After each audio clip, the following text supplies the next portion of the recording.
So let's start off for folks who don't know you. Maybe we could do just a quick introduction and like little gap year story. We'll do AJ and then Azmain just for alphabetical clarity's sake. Awesome. Sounds great. My name is AJ, or Anuj Manchanda, and I was born and raised halfway across the world in Bangkok, Thailand. And I took a gap year mainly because of the pandemic.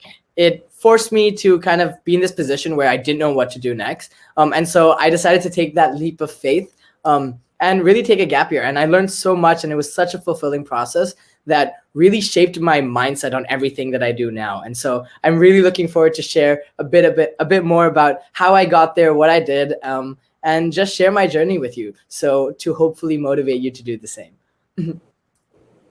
Love it. AJ, it's interesting to hear your story a little bit, because this is the first time we've actually met and spoken to each other face to face. But the pandemic causing people to kind of consider what their life is going to look like, after we come out on the other side seems to be a common thread. I think that a lot of people, especially sort of in our years that have chosen to take a gap year, have been caught off guard by, and I'm certainly not an exception to that rule. I always, was the nerd who was married to the library and the textbooks constantly, trying to do the best I could in class. I was planning my university journey probably a few too many years earlier than I should have. And I think as soon as the pandemic sort of came around, as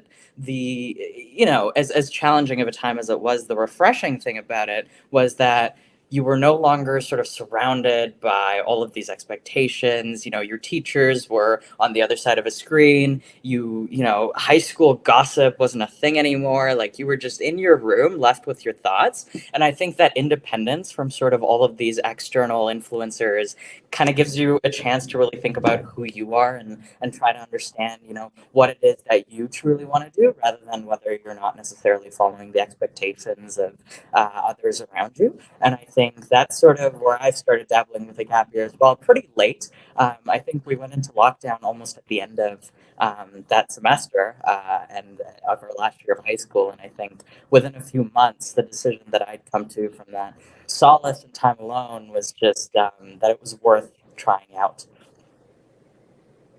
I love it. I love that perspective too, that we are often, it's so noisy around us, and we can get very much swept up in what is expected of us or what is assumed that we will be doing. And sometimes we forget to listen to ourselves. And because that little voice is like tucked inside of us, and who are we to know what we need from our lives when all of these educated professional experts know what's best for us, and maybe I should listen to that. And I think we need to turn up the volume on that inner voice. Pandemic or no pandemic, listening to that and understanding what your intuition is telling, what your lived experience is telling you, and what your vision for your future is telling you. We actually know a lot more than we think we do when we can quiet down and listen. So I think that's fantastic. Thanks, Jazz. I'm glad you like that. Amazing. So when did you first hear about a gap year? Was this something that was like long standing for you? Is this something that was part of your school's culture, or was this something that you kind of had to research on your own? Yeah, so for me, I never even planned to take a gap year. It wasn't even on my roadmap. My school did promote it, and they did bring in alumni to talk about their gap year experience, but I didn't really consider their arguments. I thought I knew what I had planned. I knew I wanted to go to university. Similar to Azmain, I was really, married to the library, as you said. And I really was ambitious, and I wanted to go next and then next and then next and then do the next thing and then find the next thing to do. I never really took that step back to really reconsider.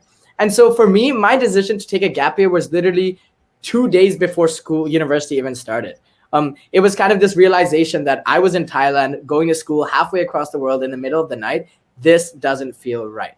And then when I thought about it not feeling right, I then had the opportunity to think about all of the things that I could do. I could advance my career. I could learn how to invest. I could learn so many things and go on my entrepreneurial adventures that I really wanted to do in the past.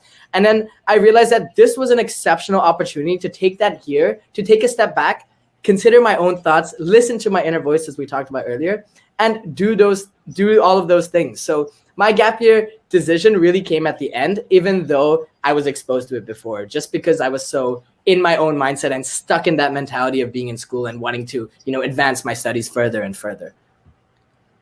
And Azmain, do you think that your gap year puts you behind? Because when I'm talking to like grade 12 students, a lot of them say, well, I don't want to be behind. Yeah. That's a lot of the narrative, because like it's like go, achieve, Yeah. hit those milestones. So is that something now looking back that you feel that you're behind, or what did that do for you? I think, at the sort of pivot point towards the start of my gap year, that was certainly a fear that I had. And I think, one of the earliest experiences I had when it came to being exposed to a gap year was a really good friend of mine who, we were spending a lot of time together at the end of high school, and she was considering a gap year as well at the time. And I think that was really the first time I'd been seriously exposed to the idea of somebody close to me considering something like that. And I remember a few days ago, we were actually spending some time together, and she was saying that the biggest plot twist of high school was that I then decided not to go on to university. And it felt like such a plot twist to not just me and my friends and my family as well, because of this idea that you always had to be ahead of the curve, that you had to, either keep up with your peers or do your best to go that extra mile. And I think what I discovered along the way of taking a gap year was all of a sudden I was no longer surrounded by the peer group that, school had sort of put us into. I was no longer around the same age group all the time.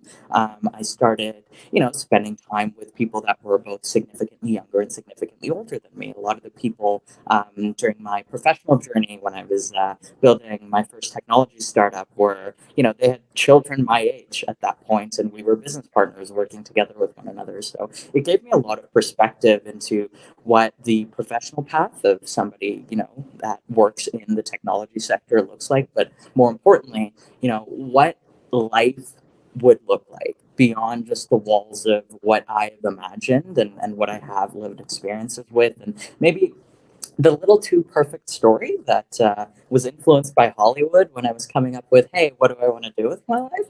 I think I actually ended up far, far ahead, if you want to use that terminology, in terms of, what perception do I have? Like, my perspective on the world definitely expanded. And I think if that's something you're looking for in taking your gap year, I think it's a wonderful reason to do so. Amazing. And you guys got up to some really incredible things on your gap year. And looking backwards at it makes a lot of sense, and you can see the values. But when you were in that decision-making process, what were some of the things that really stood out as either a pro or a con? Was there anything that really kind of like was in like neon lights for you, or was it all just kind of like muted and there was something small that tipped the scale? So we'll start with AJ and then over to Azmain. Sure. I think that's a great question to ask, because in the process, at least for me, I'm like, the way I was thinking is, I don't know what's happening. I don't know. Everything is all over the place. In the moment, it feels like you don't know what to do. In school, you have that structure. You have these objectives. This semester ends, then the next semester starts. This is your holiday. Everything is set out for you. But now for the first time, you set it out for yourself. And I think at first that's a bit scary. There's a lot of unknown and there's a lot of uncertainty that you have to grapple with. But then over time, I realized that was the most powerful pro to the gap year. That liberty to do what you want. To 1 month say you want to do this internship and learn about law. The next month try an entirely different thing or go on an entrepreneurial adventure. You can do whatever you want to do, and you can kind of mold your experience according to what your desires are and what you want to explore. And so I think that was the biggest pro for me, which I initially thought was a con because everything was all over the place. And so I think learning to navigate that uncertainty, learning to be able to understand that it's a fact of life that sometimes things feel all over the place, but it's that process of figuring out what you wanted to do and how you can really make the most of your experiences amidst such uncertainty that allows you to have the most fulfilling experience that we can look back at today and talk about how amazing it is. Yeah, I often talk about a gap year as teaching you how to get into the driver's seat of your own life. Because as both of you were describing, for so much of your younger years, you're kind of in the passenger seat. Somebody's driving your life for you. They literally ring a bell and you have to be in a certain room in a certain seat. And like, that's not autonomy. That's not independence. And it's very helpful because as a kid, you don't have those skills, but learning how to take control of your own life is a very empowering thing. But we go from 0 to 60 real fast when we go from being in school to being on that open-ended gap year. So thanks for highlighting that, AJ. Azmain, what about you? What were the pros and cons, or what were the things in neon lights for you? Mm-hmm. I think the biggest fear I had when I was considering the idea of being away for an entire year from some of the people that I was planning on going to university with was, what if we lose touch? What if we drift apart? They're going to go off to school and I'm going to be here. And, at the end of the day, they're going to go and make new friends and start a new life. And I'm going to delay that by potentially a whole year, or as it turns out, significantly longer than just a year. But we can get into that later. I think what I ended up surprisingly finding out after the fact was that we didn't lose touch. We were still talking to each other. We were still calling each other every now and then. And guess what? University is not permanent. They come back every semester. They're coming back for reading week. They've got family here, right? So I think we both, when it comes to me and my friend groups, both of those things have kind of grown in their own ways, in their own directions, but continue to stay in touch. But I think the biggest pro that really, and it was this really small moment that I didn't think was particularly meaningful at the time. And I think there was a lot of professional stuff that I wanted to do at the time with my gap year that certainly motivated the sort of big reason why I wanted to do it. But there was this small thing about it that, that voice inside was like, it doesn't quite feel right. There's a missing piece to it. And I think that missing piece came into place when, over the summer before what was supposed to be my first year of university, I went golfing with a friend. And I'd sort of never tried to golf before in my life. Very first time I was doing this sort of thing. And I bullied him for years and years, being like, who golfs? Who golfs? That's such a, stupid thing to do. Just a silly sport, whacking a ball, if you can call it that. And I think when I tried that out, it was so liberating as a feeling to whack a ball with a stick. And it felt like something I wish I had done more of throughout my years of high school. And that, that phrase of things I wish I'd done more of during high school was really what the tipping point was for me of realizing, hey, I can actually make an active decision to do more of that if I take a year off of school, rather than, continuing on going to university and still having that feeling of, gosh, I wish I would have golfed more. I love that. Sometimes I talk about it as like an itch that you just need to scratch, and that you just need to explore a little bit more. And you get the opportunity to do that on a gap year because, again, you're creating your own schedule. You're choosing your own activities. And so I think that's great. And also talking about the friends, I think that's a really important thing to know, that these people are not just going to disappear. They're not going to replace you with like Azmain 2.0, who's been through first year university. Sometimes you could even actually be the most interesting person in the room to them, because they're all talking midterms and tests and papers, and you're like, I was just in Thailand, or I just started this company, or I just went to this crazy conference and met all of these like super professional people. And so you bring in a different flavor to those conversations as well. But at the same time, you can still talk about like living with your parents or like your significant other situation. Like you still have things in common as well as the different energy that you bring to those conversations as well. So, yeah, thanks for sharing. And if folks in the audience have questions, feel free to pop them into the chat. These guys are pretty open books for sharing their experience. So if you have questions that you want them to answer, you can pop them into the chat there. But I've got a couple more. So this pandemic seems to be never ending, and it's going on and on and on. And as things are evolving and changing, or not, or well, I guess things in the long run are now changing. Job opportunities are changing. The way that we work is changing. The way that people prioritize things are changing. There's so much change going on. Do you see any difference in the value of a gap year today versus like 5 years ago, like pre-pandemic? What is that added relevance, I guess, that a gap year brings about today? Maybe we'll start with Azmain and then we'll go opposite this time. Awesome. I think this is something that has sort of just been an accelerating trend over the last few years, and especially in, some of the industries that I work in and see day in and day out now, that I've sort of transitioned into a career rather than going to university. My initial fear with making that move was, what would other people think of me?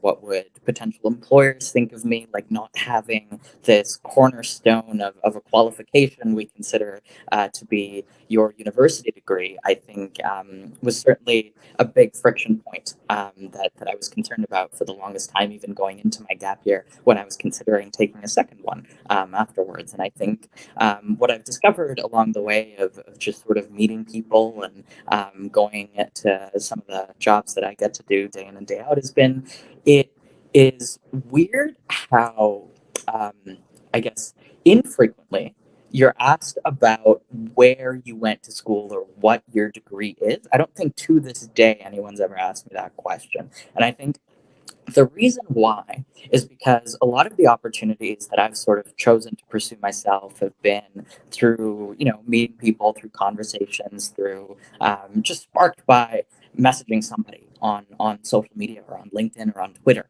just saying, hey, I think what you're doing is really cool and I'm doing this and maybe we should grab some coffee. And I think from there, the conversation just sort of starts to roll on itself and you don't even get to the qualifications part. You just make a personal connection about things that you're interested in. And I think your external qualifications, aside from, whether or not you have a formal education, just sort of come out. And I think a formal education can certainly help you build those things, but it's not necessarily the only path to be able to educate yourself. I think the trap that we fall into and have fallen into over the last 5 years that not so much, isn't as common anymore, or necessarily, quite as common as it used to be, is conflating the idea of education with the idea of formal education. I think there's certainly a path to be able to shape your own, if you're up for that sort of challenge and if that's sort of the kind of structure or lack thereof, in fact, that you're looking for. But I think you no longer have to default towards this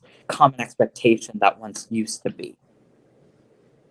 Yeah, I love that. And I think one of the things that always gives me a little giggle is some of the most competitive programs to get into are the co-op programs because they give you hands-on experience. And yet when it comes to a gap year, which is hands-on experience, people are like, oh no, don't do that. When you actually can get a comparable or a similar experience by taking that gap year. And so like your comments just reminded me of that your experience that comes from outside of the classroom is so valuable. And like I brought on an intern. I brought in a third-year marketing intern to help me with some of the work that I was doing. And she didn't even know how to set up a Facebook ad. She had never, ever done that. And I was like, how can you get to third year and have no tangible skills. Yeah. So like I got her up to speed. We did a bunch of training and she got the gist, but she had made it that far without any hands-on experience. And Totally. so it wasn't you know what? I think necessarily her about degree. that point, the amusing thing is a lot of my peer group now is at that stage in their university where they're doing those, and they tell me about what they're up to on a day-to-day basis because it's, we talk, and it's one of my friends was just given an 8-hour graphing assignment by an engineering firm where she's just doing spreadsheets and cleaning up numbers and doing all of that stuff, and they turn around and then they ask me, what have you been up to? And it's like, oh, I've been negotiating a deal with the CFO of the largest credit union in the province. So I think you'd be surprised where your own path can sometimes take you. Yeah. And university and college is not a bad choice. This is not saying that at all. It can open some doors. You can network with really incredible people. You can meet some of the brightest brains in academia, and you can meet lifelong friends. And those all have value, but it's not the only pathway.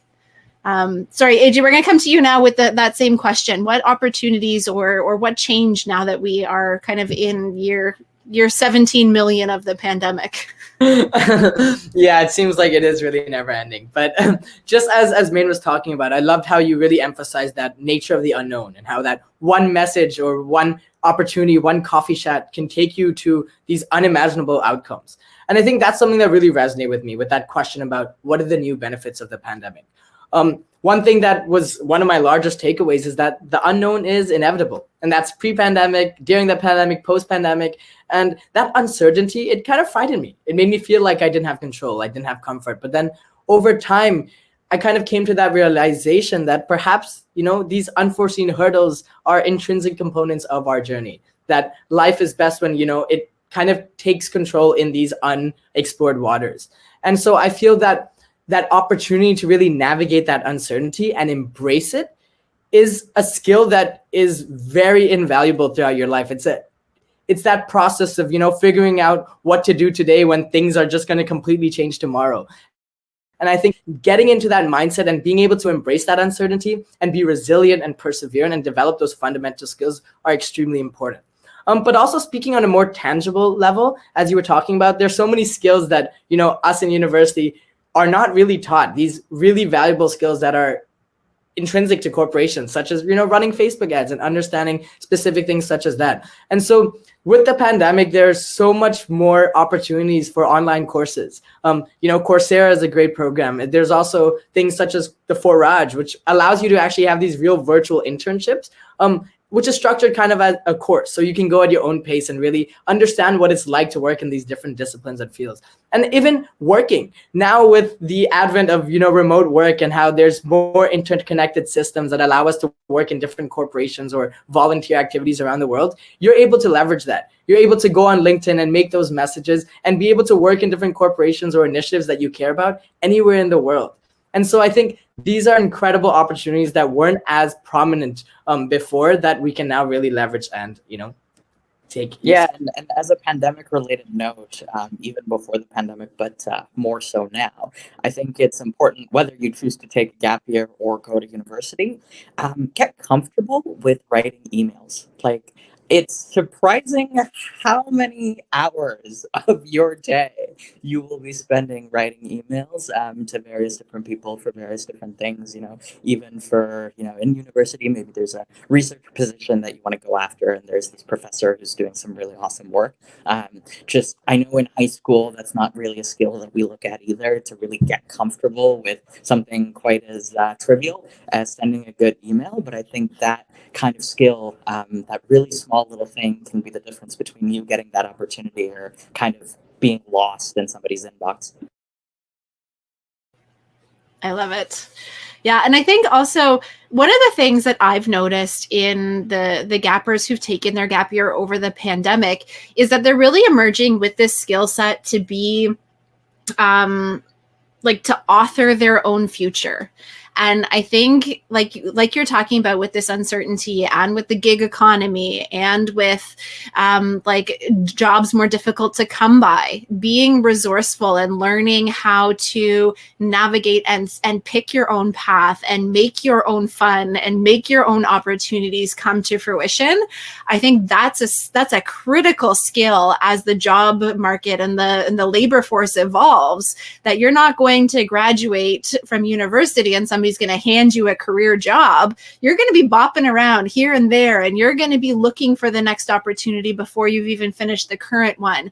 And that's some of the stuff that you do on your gap year, is by trying things out and moving around and finding your own opportunities and researching. So there's a lot of really like hard skills that are going to carry you far in your future. I think from my crystal ball that I see the future of the workforce, I think that's really helpful.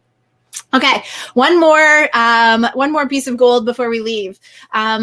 Did you get any really good advice that you want to pass on, or do you have any words of wisdom for the folks that are watching this about taking a gap year? So just any words of wisdom that were either passed to you or things that you want to pass on to the next generation of gappers.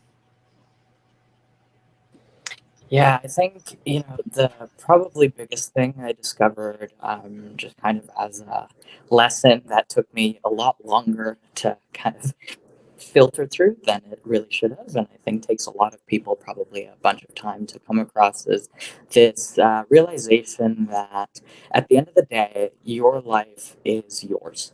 And what that means is it's yours to live, and the choices are yours to make, but at the same time, the consequences of your decisions are also going to be upon you to either remedy or live with. And I think the really challenging thing when it comes to that is when we're surrounded by all of this structure from school, what we're constantly taught is to look for answers in other places, right? Go read a book, go ask your teacher, go, consult your textbook, do a Google search, right? Like find your sources, cite your sources type of thing.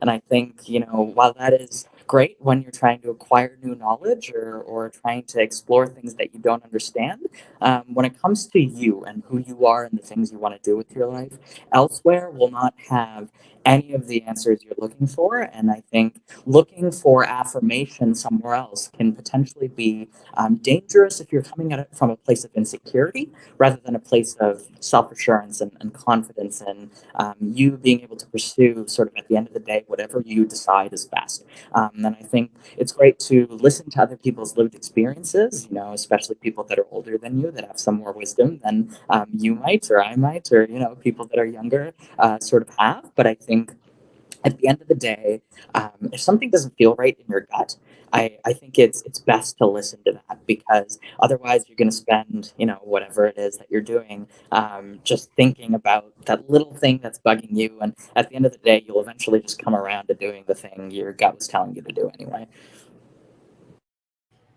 I love that. Thanks for sharing.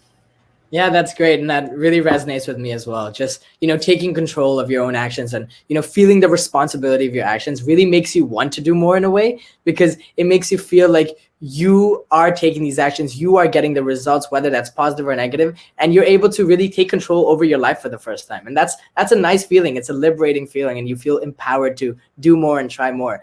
And so with that, I would say my biggest piece of advice is to just keep an open mind and say yes. That was a mantra that I really lived by throughout my gap year. Just say yes. Try many things. Experience everything that you can experience, from traveling to working to career-wise. Just try. Meet new people. Try new foods. Say yes to everything. I think that has exposed me to more things than I could possibly imagine. But even beyond saying yes, consistently seek opportunities that discomfort you. Knock on every door you can find. Yourself up to all these unimaginable outcomes. So I said yes to everything, like networking events, a startup opportunity that failed, a climate hackathon that I completely failed in, internships, everything that I could possibly get my hands on and really experience, I wanted to do, because that allows me to find what I love and what I don't love, which is equally as valuable. And I think that process of just trying everything really puts yourself up for success later on, because one, you've developed skills. Two, you've found out more about who you are and what you enjoy and what you don't enjoy. And three, you're able to really develop skills throughout that process from whatever it is that you do. Even meeting new people, you're expanding your cultural awareness and your interpersonal skills. There's so much to learn from everything. And so that's why I think it's so great to just say yes to so much. And just beyond that, a few other tidbits is to just be comfortable with being uncomfortable. I think that's super important, because when you're in that position of uncomfort, it feels weird. It feels like something's not right. But that's when you're really growing. That's when you know you're trying something new and you're developing as a person and you're developing those skill sets. But beyond that, try not to lose sight of what's fundamentally important. So understand what your priority are, what fulfills you. Is it family? Is it friends? Is it spending time with others? Is it helping others? And prioritize that as well. Don't get so caught up in career and academics like I did. Find that balance. Find what fulfills you personally and professionally and go for that. And I think that process of really navigating everything and experiencing everything will really enable you to do that and come out a much different person than you went in. Amazing. You guys are fantastic. And I know we could talk for hours and days probably about this topic, but we do have to let these folks get on to other workshops. So thank you so much for joining me today. Such a pleasure to talk to you. Thank you for sharing your experience, your expertise, and spending part of your afternoon with us. Thanks so much, guys. Of course. Yeah. Thank you so much. Thank you for having me. All right. Take care.